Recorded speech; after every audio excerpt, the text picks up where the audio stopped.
మాజీ ముఖ్యమంత్రి శ్రీ కేసీఆర్ గారి అబ్బాయి అని ఎందుకు అంటున్నానంటే ఆయన వాళ్ళ నాన్న పేరు చెప్పుకొని రాజకీయాల్లోకి వచ్చారు కాబట్టి తండ్రి పేరుని అడ్డం పెట్టుకొని అమెరికాలో నుంచి వచ్చి మా నాన్న రాజకీయాలు చేస్తున్నాడు కాబట్టి నేను కూడా చేస్తాను మా నాన్నదని తీసుకొని వాళ్ళ నాన్నగారిని వారసత్వాన్ని పుచ్చుకొని రాజకీయాలు చేస్తున్నాడు కాబట్టి కేసీఆర్ గారి అబ్బాయిగానే మేము చూస్తాం ఆయన్ని. కేటీఆర్ గారి గురించి మాట్లాడుతూ మా ముఖ్యమంత్రి గారిని కష్టపడి కష్టాన్ని ఇష్టంగా చేసుకొని ప్రజా సమస్యను తన సమస్యగా చేసుకొని 17 ఏళ్ల సుదీర్ఘ పోరాటం చేసి ఏ వారసత్వం లేకుండా ఏ బ్యాక్గ్రౌండ్ లేకుండా ఏ చరిత్ర లేకుండా ఒక రైతు బిడ్డలా పుట్టి కొండారెడ్డిపల్లి నుంచి తెలంగాణ రాష్ట్రానికి ముఖ్యమంత్రి అయ్యేదాకా వన్ మ్యాన్ షో ఒకటే పోరాట యోధుడిగా తన రాజకీయ ప్రయత్నించి మీరు పెట్టిన చిత్రహింసలు మీరు పెట్టిన మానసిక క్షోభ మీరు పెట్టిన ఆఖరికి తన కన్న కూతురు పెళ్లికప్పుడు కూడా మీరు పెట్టి జైల్లో పెట్టి మీరు పెట్టిన ఇబ్బందులన్నీ తట్టుకొని రాష్ట్రానికి ముఖ్యమంత్రిగా అయి 6 గ్యారంటీలను ఇచ్చిన హామీలను అద్భుతంగా అమలు చేస్తూ స్వచ్ఛమైన పరిపాలన నీతివంతమైన పరిపాలన నిజాయితీ గల పరిపాలన అందరికీ అందిస్తూ ఈరోజు భారతదేశంలో ప్రతి ఒక్క ముఖ్యమంత్రి మన ముఖ్యమంత్రి వైపు చూస్తూ రేవంత్ రెడ్డి గారు అద్భుతంగా చేస్తున్నాడు, తెలంగాణ రాష్ట్రంలో పరిపాలన బ్రహ్మాండంగా జరుగుతుంది, నీతివంతమైన పరిపాలన జరుగుతుంది చెప్పుకునే స్థాయికి తీసుకొచ్చినట్టే 2.5 నెలలు 3 నెలలు కూడా కాలేదు ఈ ప్రభుత్వంలో. తట్టుకోలేక బాధపడుతూ కేటీఆర్ గారి చుట్టూ ఏముంటుందంటే మన చుట్టూ వైఫై ఉన్నట్టు ఆయన చుట్టూ విపరీతంగా ఈగో ఉంటుంది. ఆ ఈగో తెంచుకోవాలంటే కొంచెం కష్టం. ఒకప్పట్లో చరిత్రలో బాలీవుడ్లో కొంతకాలం రాజేష్ ఖన్నా సూపర్ స్టార్గా ఉండేవాడు. ఆయన సినిమాలు ఫ్లాప్ అవుతున్నా కానీ ఆయన సూపర్ స్టార్ అనే భ్రమలో పెట్టారని పక్కన జనం అందరూ ఆయన్ని. తర్వాత అమితాబ్ బచ్చన్ వచ్చాడు, షోలో పెట్టాడు, అద్భుతమైన సినిమాలు తీసి సూపర్ స్టార్ అయిపోయాడు. ఇండియా మొత్తం అమితాబ్ బచ్చన్ పేరు ఎలుగుతున్నా కానీ రాజేష్ ఖన్నా ఏమనుకున్నాడు, నేనే సూపర్ స్టార్ని బాధ ఉండేవాడు. ఒక 10 ఏళ్ల తర్వాత ఏందయ్యా నా దగ్గరికి ఎవరు జనం వస్తలేరంటే, సార్ మీరు 10 ఏళ్ల ముందే మీరు సూపర్ స్టార్ పోయింది సార్, అమితాబ్ బచ్చన్ ఆయన వచ్చి సూపర్ స్టార్ అయిపోయాడు అని చెప్పుకుంటే అప్పుడు షాక్ తిన్నాడు. అట్లా ఇప్పుడు కేటీఆర్ గారు ఒక భ్రమలో ఉన్నాడు. నేను కేసీఆర్ గారి అబ్బాయిని, తెలంగాణ రాష్ట్రం మాది, తెలంగాణ మేము సెంటిమెంట్ని మేమే కదా రగిలించుకొని మేమే దాన్ని పేటెంట్ తీసుకున్నాం కదా, మాదే కదా, నా దగ్గర రావట్లేదండి, నా నమ్ముకున్న వాళ్ళందరూ వెళ్ళిపోతున్నారేంది, నా అనుకున్న వాళ్ళందరూ లైఫ్లో సెటిల్ అయిపోతున్నారేంది, నాకు దూరం అయిపోతున్నారేంది, మానసిక క్షోభ. పగోడుకు కూడా ఆయనకు వచ్చిన కష్టం రాకూడదు, పగోడుకు కూడా కేటీఆర్కి వచ్చిన కష్టాలు రాకూడదు అని కోరుకుంటున్నా. ఎందుకంటే తను నమ్ముకున్న నాయకులందరూ నిన్ను చీదరించి వెళ్ళిపోతున్నారు. నా అనుకున్నాడు నాతో నా జీవితంలో ఉండాల్సిన వాళ్ళందరూ కానీ హ్యాపీగా లైఫ్లో సెటిల్ అయిపోతున్నాడు పెళ్లి చేసుకొని. నీదంటూ ఎవడూ లేడు, నీకు చెప్పుకోవడానికి లేదు, నువ్వు రాజకీయ వారసత్వంగా రాజకీయ నాయకుడిగా డిజాస్టరు. టీఆర్ఎస్ పార్టీ కూడా రేపు బీఆర్ఎస్ పార్టీ మాకేమన్నా ప్రత్యర్థిగా ఏమైనా మాట్లాడితే మేము ఆశ్రయాలంటే హరీష్ రావు గారు ముందుకు వస్తున్నాడు. హరీష్ రావు గారు మాకు ప్రత్యర్థిగా మా ముఖ్యమంత్రి గారితో మాట్లాడటానికి ఆయన సరిపోతున్నాడు. మీరు దేనికి మీ పార్టీ నాయకులే మిమ్మల్ని మీరు దేనికి పనికిరారు, దేనికి పనికిరాని దద్దమ్మని మీరు మీ వాళ్ళే చెప్పుకుంటున్నారు. పైగా మీరు ఎక్కడ సెక్స్ అయ్యారంటే ఒక 300-200 యూట్యూబ్ ఛానల్స్ పెట్టుకొని వాళ్ళతో ప్రత్యేకంగా తిట్టేయటం, వాళ్ళని తిట్టేయటం, రేవంత్ రెడ్డి గారిని తిట్టేయటం, కాంగ్రెస్ వాళ్ళని తిట్టేయటం, కాంగ్రెస్ తప్పులు. మీ దగ్గర మీ మున్సిపల్ మంత్రిగా ఉన్న మీ ఆధీనంలో 1, 2, 3, 5వ స్థాయిలో ఉన్న బాలకృష్ణ అనేవాడిని పట్టుకుంటేనే 1000 కోట్లు 2000 కోట్లు దొరికినాయి. ఆయన ఏంది ఆయన ఆఫీసర్ పేరు ఏంది, మన ఔటర్ రింగ్ రోడ్డు మన కారు రేసులు ఇచ్చిన ఆయన కారు మన అరవింద్ కుమార్ గారే డైరెక్ట్గా చెప్పాడు, నువ్వు కేటీఆర్ గారు ఇవ్వమంటే నేను డబ్బులు ఇచ్చాను. మీరు రాబోయే రోజుల్లో ఇంకా ఇంకా ఇంకా ఇంకా ఇంకా కష్టాలు తెచ్చుకొని మీరు చేసిన పాపాలు గడుక్కోవటమే మీ జీవితం స్మాష్ అయిపోయింది. ఈ రోజు రాజకీయంగా మీరు భూస్థాపితం అయిపోయారు. మీకు ఎప్పుడు రేపు పార్లమెంట్ ఎలక్షన్ వరకు మీరు ఒక్క దగ్గర కూడా పోటీ చేసే అర్హత లేదు. మీరు ఫోన్ చేస్తే క్యాండిడేట్లు పారిపోతున్నారు. ఒక 17 స్థానాలకు ఒక్కొక్క పేర్లు చెప్పండి సార్ మీరు పోటీ చేసేవాళ్ళు. మా కాంగ్రెస్ పార్టీకి ఒక్కొక్క స్థానం నుంచి 100 మంది సీట్ల కోసం పోటీ చేస్తారు, 100 మంది సీట్ల కోసం ట్రై చేస్తారు. అది ఈరోజు మాకున్న పార్టీ, మాకున్న పరిపాలన. పైగా మీరు గొప్ప మాట అన్నారు, మాకు 6 గ్యారెంటీ లేదు మా గవర్నమెంట్, 7 గ్యారెంటీలు వచ్చింది. 7వ గ్యారెంటీ ఏందో చెప్తా, స్వేచ్ఛ, నిజాయితీగా మాట్లాడుకో, ఎవడైనా స్వేచ్ఛగా మాట్లాడుకోవచ్చు. ఇది మహాత్మా గాంధీ ఇచ్చిన ఫ్రీడమ్ ఆఫ్ ఇండియా, స్వేచ్ఛ, ఇండిపెండెన్స్ లో మేము మాట్లాడుతున్నాం అని చెప్తున్నాం మీకు. జవహర్ లాల్ నెహ్రూ బలపరిచిన పార్లమెంటరీ డెమోక్రసీలో ఉన్నాం మనం. సర్దార్ వల్లభాయ్ పటేల్ సృష్టించిన సోవియట్ రిపబ్లిక్ అనే పదాన్ని మేము గౌరవిస్తాం. అందరికంటే డాక్టర్ బిఆర్ అంబేద్కర్ రాసిన రాజ్యాంగం మీద మా గౌరవం. అదే మీ గవర్నమెంట్ లో, మీ దొరల ప్రభుత్వంలో ఒక ముఖ్యమంత్రిని, ఒక మాజీ ఎమ్మెల్యే చెప్పు తీసుకొని చూపిస్తే వాడిని మీరు ఏం చేసేవాళ్ళు? ఇప్పటికల్లా ఏం చేసేవాళ్ళు సార్ మీరు? మీ గుండె మీద టీఆర్ఎస్ నాయకులందరినీ, బీఆర్ఎస్ నాయకులందరినీ, మిమ్మల్ని ముఖ్యంగా కేటీఆర్ అడుగుతున్నా, మీ ప్రభుత్వంలో మీరు ముఖ్యమంత్రిగా ఉన్నప్పుడు, మీ నాన్నగారు ముఖ్యమంత్రిగా ఉన్నప్పుడు ఒక ప్రతిపక్ష ఎమ్మెల్యే చెప్పు తీసుకొని ఒక ముఖ్యమంత్రిని చూపిస్తే మీరు ఏమని మాట్లాడేవాళ్ళు? ఏం చేసేవాళ్ళు? ఎన్కౌంటర్ చేయించేవాళ్ళు, మీరు రాళ్లతో కొట్టించేవాళ్ళు. మీరు మేము అన్నింటినీ గౌరవిస్తాం. మహాత్మా గాంధీ రాసిన స్వేచ్ఛ, ఇండిపెండెన్స్ గౌరవిస్తాం. సర్దార్ వల్లభాయ్ పటేల్ రాసిన సోవియట్ రిపబ్లిక్ ని గౌరవిస్తాం. అంబేద్కర్ రాజ్యాంగం గౌరవిస్తాం. కాబట్టి రాజ్యాంగం చట్టం దాన్ని పని చేసుకొని పోతుంది. మేము దాన్ని భరించి మేము ఇంకా మీరు మాట్లాడితే మాకు రాళ్ళు ఉన్నాయి, మాకు చేతులు ఉన్నాయి, మాకు కాళ్ళు ఉన్నాయి. జనాన్ని రెచ్చగొట్టకండి సార్.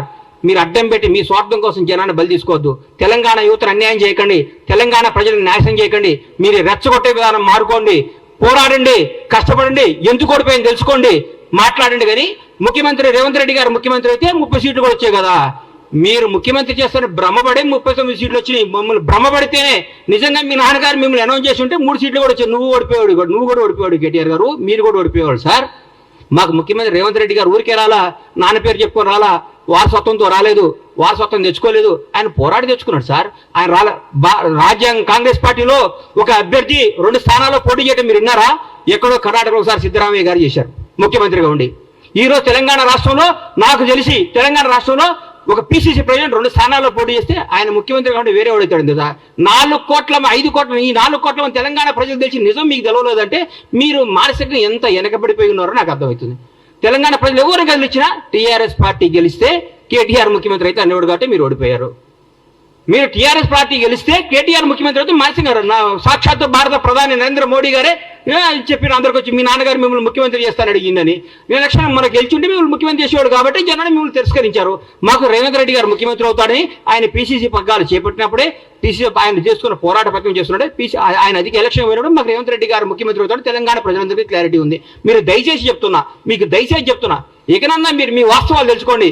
మీరు తీసేసిన తహసీల్దారు, మీరు రిటైర్డ్ అయిపోయారు, మీరు రాజకీయంగా పనికిరారు, మీరు రాజకీయంగా వేస్ట్. మీరు మన అసెంబ్లీలో కూడా మీరు కామ్గా కూర్చుంటే హరీష్ రావు గారు మాట్లాడారు, మా వాళ్ళు సమాధానం చెప్పారు. మీరు దేనికి పనికిరారు, మీరు అమెరికాలో ఇల్లు కొనుక్కోవడానికి వెళ్ళొచ్చారు, మంచిగా సెటిల్ అవ్వండి, బాగుండండి. మీరు చేసిన తప్పులంటికి ఆన్సర్ ఇవ్వండి. తప్పులు చేస్తే చట్టం తన పని తను చేసుకోబోతుంది. మీ దగ్గర పనిచేసిన వాళ్ళే వచ్చి అప్రూవల్గా మారి బాబు మాకేం సంబంధం లేదు, కేటీఆర్ గారు చేయమంటే మేము తప్పులు చేసాం, మాకేం సంబంధం లేదని చెప్తున్నారు. అందరినీ లెక్కలతో తీసి మీ అందరికీ అప్పచెప్తాడు. ఇది తెలంగాణ ప్రజల సొమ్ము, ఇది తెలంగాణ ప్రజల ఆస్తి. దీన్ని ఎవరు దోసుకున్నా ఊరుకోరు, ఎవరు దోసుకున్నా ఒప్పుకోరు. చట్టం తన పని తను చేసుకోబోతుంది. దయచేసి మీ అందరికీ చెప్పేది ఏంటంటే కేటీఆర్ గారు దయచేసి మా ప్రభుత్వం చేస్తున్న పనులు మెచ్చుకోండి. మీరు మెచ్చుకోకపోయినా చూసి ఆనందించండి. అయ్యో మేము ఎందుకు ఇయ్యలేదు ఆయన అనండి. మీరు గ్యారెంటీలు చేయలేరు అన్నారు, చేశారు కదా. 2 గ్యారెంటీలు అయిపోయినాయి. వచ్చి 2 రోజులు 2 గ్యారెంటీలు అయిపోయి 4 అయిపోయినాయి. ఆ 2 గ్యారెంటీ కూడా చేస్తారు. 2 రోజులు, 1 వారంలో నెలలోనూ చేసేస్తారు. ఇచ్చిన ప్రతి హామీని నిలబెట్టుకునే ప్రభుత్వం కాంగ్రెస్ ప్రభుత్వం. రేవంత్ రెడ్డి గారు బ్రహ్మాండంగా చేస్తున్నారు. దయచేసి మెచ్చుకొని మమ్మల్ని చూసి ఈర్ష్యపడకుండా అయ్యో నెక్స్ట్ భగవంతుడి వల్ల మేము అధికారంలోకి వస్తే 10 ఏళ్ల తర్వాత మేము ఇట్లా చేయాలని ఆలోచించండి కోరుకుంటూ సెలవు తీసుకుంటున్నాను.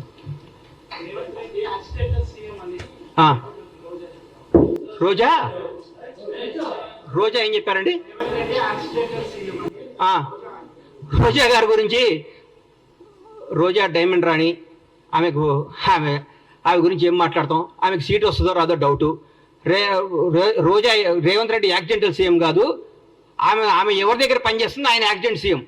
రేవంత్ రెడ్డి గారు ఫైటర్. రేవంత్ రెడ్డి గారు ఫైటర్, పోరాడిన యోధుడు. భారతదేశంలో ఇట్లాంటి యోధులు చాలా తక్కువ మంది ఉంటారు. ఈయన యోధుడు. ఈయన పోరాడి కష్టపడి తనేందో నిరూపించుకొని ముఖ్యమంత్రి పదవి తెచ్చుకున్నాడు. యాక్సిడెంటల్ సీఎం అయితే నాన్నగారు చనిపోతేనో, నాన్నగారు వారసత్వం వస్తేనో, ఇంకోటి వస్తేనో, నీలాగా పులుసు వండి పెడితేనే వస్తుంది. నువ్వు పులుసు వండి పెట్టావు కాబట్టి నువ్వు పులుసు పాపవు. నువ్వు వదిలేయి. నువ్వు రేపో మాపో మాజీ అవుతావు. ఆ మాజీ ఈ మాజీ కలిసి పెట్టి ఇక్కడ వచ్చి జబర్దస్త్ ప్రోగ్రామ్ చేసుకుంటా, పగల జబర్దస్త్ షూటింగ్, నైట్ పూట ఏమో మాజీలు కలిసి తాజాగా కేజీలు తెచ్చుకొని పులుసు వండుకొని పెట్టుకోను. అంతేగాని మా ముఖ్యమంత్రి అనే స్థాయి నీది కాదమ్మా తల్లి. నువ్వు ఈ స్థాయి కాదు, నువ్వు ఐటెం రానివి, నువ్వు ఐటెంలానే ఉండు.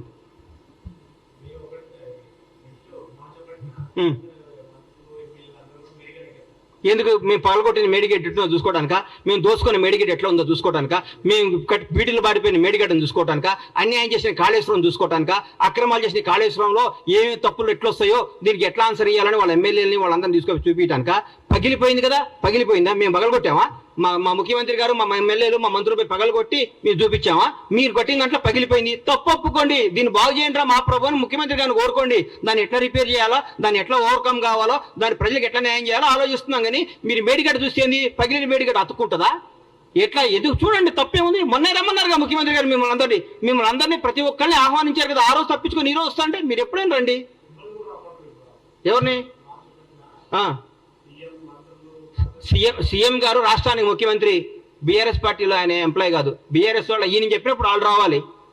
చెప్పండి, రోజు ముఖ్యమంత్రి గారు టైం తీసుకోండి, ముఖ్యమంత్రి గారు వాళ్ళు తీసుకుని పోతారు, మళ్ళా చూపిస్తారు. మా ప్రజాప్రతినిధులు అందరూ మా ముఖ్యమంత్రి గారి నేతృత్వం అందరినీ తీసుకుని పోతారు. మీరు టైం చెప్పేందుకు రారు. మార్చి 1వ తారీఖు పని ఉందని చెప్తాం కాదు కదా. ఒకరోజు టైం పెట్టుకోండి, ముఖ్యమంత్రి గారిని రండి, సార్ మేమేం తప్పు చేసాం చూపించమండి. ఆయన పక్కాగా తీసుకుపోయి మీ అన్ని సమస్యలు చూపిస్తాడు మీకు ఆయన. థ్యాంక్ యూ అన్న.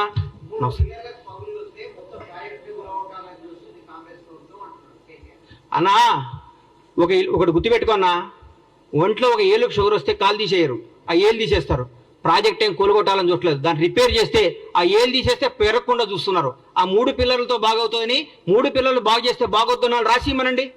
రేపొద్దున పెద్ద విపత్తు వస్తే కూడా మాదే బాధ్యతను రాసిమనండి. ఒకవేళ పొరపాటు మేడిగడ్డ పగిలిపోతే, మేడిగడ్డ పడిపోయి కొట్టుకోపోతే బీఆర్ఎస్ ప్రభుత్వం బాధ్యతను రాసిమని చెప్పండి. వాళ్ళు చెప్పినట్టు చేస్తారు. రేపొద్దున లక్షల కోట్ల జనం, వేల మంది ప్రాణాలు, కొన్ని కోట్ల ఆస్తులు రెస్పాన్సిబిలిటీ ఎవరు? రాజ్యాంగం. ఎవరు రెస్పాన్సిబిలిటీ? ప్రభుత్వ రెస్పాన్సిబిలిటీ. ఏది మంచో ఏది న్యాయమో అది చూస్తారు. మొత్తం పగిలిపోతే పనికి రానప్పుడు తీసేకేం చేస్తాం సార్? పనికి రానప్పుడు తీసేకేం చేస్తారు? పనికి వస్తే పడగొట్టడానికి పిచ్చోళ్ళ ఇల్లు. పడికి వస్తే ఇంతమందికి ఉపయోగపడేది ఉంటే ఎందుకు పడగొడతారు దాన్ని? మీరు తప్పు చేస్తున్నారు. మీరు 3 పిల్లర్లు వస్తే, మనిషిలో 3 పిల్లర్లు వస్తే దాని రేపు 3 పిల్లలు 30 పిల్లలు కాకుండా దీన్ని అరికట్టాలి. లేకుంటే 3 పిల్లలు రిపేర్ అయితే 19 బాగొద్దున్నాళ్ళు రాసిమనండి. ఈ మేడిగడ్డ, ఈ కాళేశ్వరం వల్ల ఏ నష్టం వచ్చినా, ఏ విపత్తు వచ్చినా, ఏదైనా బాధ్యత మాది అని రాసిమనండి. దాని ప్రకారం పోదాం. రేపైనా పొరపాటు జరగడం జరిగితే కొన్ని వేల ప్రాణాలు, లక్షల ప్రాణాలు పోతాయి, కొన్ని కోట్ల ఆస్తులు అన్యాయం అయిపోతాయి. ఎవరు దానికి రెస్పాన్సిబిలిటీ? నువ్వా కేటీఆర్ రెస్పాన్సిబిలిటీ?